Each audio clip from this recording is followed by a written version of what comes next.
Yo, what's going on, guys? It's Scott here, and today I'm going to give you guys my perspective on the Lakers and what I think they should do for the rest of the season and in the offseason. The Lakers just recently lost to the Phoenix Suns, which has put them 4.5 games outside of the playoffs. Considering how difficult of a schedule they have remaining and the little room for error they have, it's very likely that they'll miss the playoffs for the 6th consecutive season. Despite all the excuses the Lakers might have, like injuries, it will be a huge disappointment if they're unable to make the playoffs. This was a team that was constructed to compete in the playoffs and had a ceiling of reaching the Western Conference Finals. So today I'm going to give you guys my perspective on where the Lakers are at right now, what I think they need to do to have a chance of sneaking into the playoffs, and how they should reshape the organization after this season. Just to be clear, these are my views only. Some of these things might not even happen, but this is just what I think would be best for them moving forward. First off, they're seriously struggling with consistency. Consistency is something that has a lot of different factors. One of them is obviously health. They haven't had a good run of health, but it's also the management of roles and the players themselves playing inconsistently. There's been a lot of games where they decide to show up and play up to their competition, like against the Warriors and Thunder, but then collapse against teams like the Grizzlies and Suns a couple days later. This is a team-wide issue that can't really be fixed mid-season unless they make some practical changes to their lineups and rotations. To me, the only players playing with a real level of consistency right now are LeBron, Ingram, and Bullock. For whatever reason, guys like Kuzma, Rondo, and JaVale will have great games one night, then look completely lost on other nights. LeBron and Ingram are the focal points of the offense right now, and there must be one of them on the floor at all times. I addressed this in my rotation video a couple weeks back, and that viewpoint hasn't changed. Then for Bullock, the reason I say he's more consistent than someone like Kuzma is he's their most reliable shooter. This team has been terrible from 3 all season long, and when they have 2 players in LeBron and Ingram who drive every possession, they need as much shooting as they can get. Bullock has also been good defensively, mainly against the Houston Rockets, where he held Harden to 30 points and 20% from 3. They need to be playing him at least 30 minutes a game and put out lineups throughout the game that make more sense. For example, a lineup of Rondo, Ingram, LeBron, Kuzma, and JaVale will always struggle with shooting because of the amount of players that need to attack the rim. Switch out Rondo for Bullock and JaVale for maybe Muscala or Wagner, and they'll have much more balance. I think defensively, Lonzo Ball's injury has had a direct impact on their struggles, but also LeBron and Rondo have not been leading the defense well. It's unlikely that we see any shift in this area until Lonzo gets back, because he would take up a lot of Rondo's minutes and LeBron's lapses would not be magnified as much. The Lakers' defense as a whole will have to be something to address in the offseason, because one player should not cause that much of a shift. Now then, for this offseason, unless the Lakers make it into the playoffs and play promising basketball, I think Luke Walton should and probably will be let go. Since they've had so many injuries, it's been hard for him to coach a consistent style, but I also think watching them with and without key players, he hasn't really shown a lot of potential or an ability to adapt. Offensively, they're very stagnant and have been all season. This is something that could be the personnel itself, because LeBron operates the offense in a way that usually limits ball and player movement, but even when he was out, the offense was still bad and continued to be stagnant. I know they were not used to playing without LeBron and they were bound to struggle offensively, but when the offensive issues boil down to them not having a particular player in the lineup that also helps cover up some of the flaws in the system, then it has to be because of the coach. This also happened when Lonzo went down. They were 7th in defense before he got injured, and since he's been injured, they're 28th. That much of a downfall should not be happening with the loss of one player. Lonzo does a lot of great things like picking up full court and defending all 5 positions, so it's not surprising that they would drop significantly on the defensive end. But they have enough capable defenders on the roster that should keep them from dropping this much with the loss of one player. Just to give an example, the Thunder lost one of the best perimeter defenders in the game in Andre Robertson during the middle of last season. They went from 5th in defensive rating down to 15 for the rest of the year. This season they still don't have Robertson, but they're 3rd in the league in defense. That's a sign that they don't rely on just one player to play defense. It's a collective effort. And even though I do think Luke has put out some great defensive schemes this season, I don't think one player should impact the overall group to this extreme. I thought Luke was the right coach for the young core, and I also thought he did a great job with them last season, but the reality is the Lakers have LeBron now and they need a coach that can get the best out of him and the young core. As far as who they should replace him with, the only candidate that's been thrown out there that I like is Tyronn Lue, who I think doesn't get enough credit for his job coaching LeBron during those 3 seasons in Cleveland. I think it helps that those two already have a great relationship, and he would just need to get acclimated with the young guys. Despite it being a small sample size, he's also shown some interest in coaching young players such as Cedi Osman, and I think it helps that he's still a relatively young coach. He's also a former Laker and won 2 championships with them, which is always something the Lakers prefer when they hire someone new. Another coach who hasn't really been brought up will be Jerry Stackhouse, who's currently an assistant coach for the Memphis Grizzlies, and mentored Brandon Ingram and Reggie Bullock when they were younger. Brandon Ingram to me me is who the Lakers seriously need to start building around. And Jerry Stackhouse would be the perfect coach for that. Again, I thought last season Luke was the right guy for the job when they had just the young core, but now they have LeBron. I think when the Lakers have all their pieces, Luke can do a pretty good job, but his inability to adapt has led me to believe that they could use a fresh start. For this offseason and what their direction should be, they need to keep an open eye for trades but stick with a similar mindset as they had last summer. It looks like Anthony Davis' most likely free agency destination will be the Lakers in 2020, so they shouldn't bother trading for him this offseason. If they decide to just trade everyone but LeBron like it was rumored a month ago, I highly doubt they'd go very far with a core of just LeBron and Davis. The fact that they could miss the playoffs even with LeBron should be enough to prove that they need to consider their long-term future. They can still get Anthony Davis, but it will just have to be in 2020. For 2019 free agency and the max players that are available, I doubt KD or Klay will want to join the Lakers. Kawhi doesn't seem like he would fit well with the core of LeBron and Ingram, so I don't think he'll join, but if he wants to, then the Lakers should try to make it work. Most likely the Lakers will strike out in this free agency, which means they'll still have $43 million to use on one-year deals just like they did last offseason. The players they sign in free agency will be very important to how they play next season. The Lakers core in my mind is LeBron, Ingram, and Lonzo, and the strategy this past offseason was to put playmakers around them, which clearly hasn't worked. They need to bring in guys that can fill in some of their weaknesses like shooting. I think the Lakers must bring back Reggie Bullock. He's a knockdown shooter and plays pretty good defense. His market will probably be in the 10 to 15 million range for a season, and since the Lakers only want to sign role players to one-year deals, they'll have to pay him about 15 million. They'll then have room for a couple more good players. One of them that would be a great fit would be Nikola Vucevic.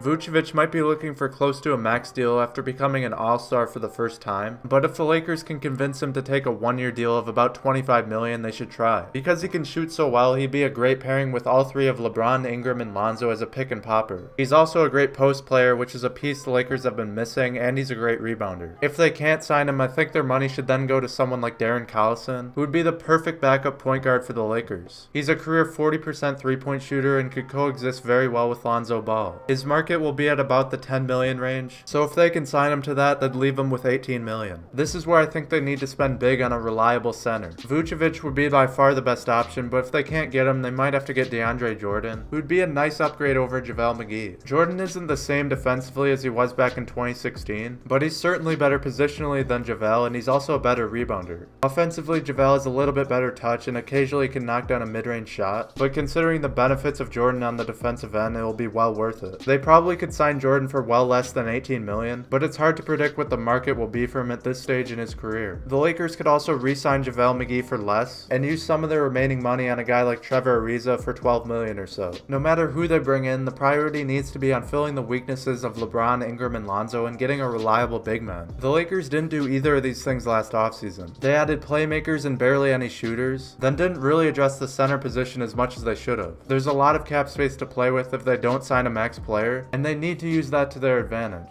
The Lakers core still has a lot of potential. They just need the right pieces and system to put it all together. They could learn a lot from the Bucks, who were in a similar situation last season. They were an underachieving team with a generational talent in Giannis, and their management was able to put together a great supporting cast around him that can space the floor. Plus they added a great coach in Mike Budenholzer that could put it all together. Even though it would be a huge failure if the Lakers missed the playoffs, I think they're just a few good moves away from unlocking their potential. That doesn't necessarily mean these moves will do that, but they're moves that I think would certainly make them better than they are now. It will just be up to the Lakers management to make something happen. That's all I have for this video, guys. I hope you enjoyed. If you're not subscribed, then make sure you do, as I make a lot of Lakers content like this. And also I want you guys to know that I'm back with the content, so drop a like if you enjoyed this video, and thanks for watching.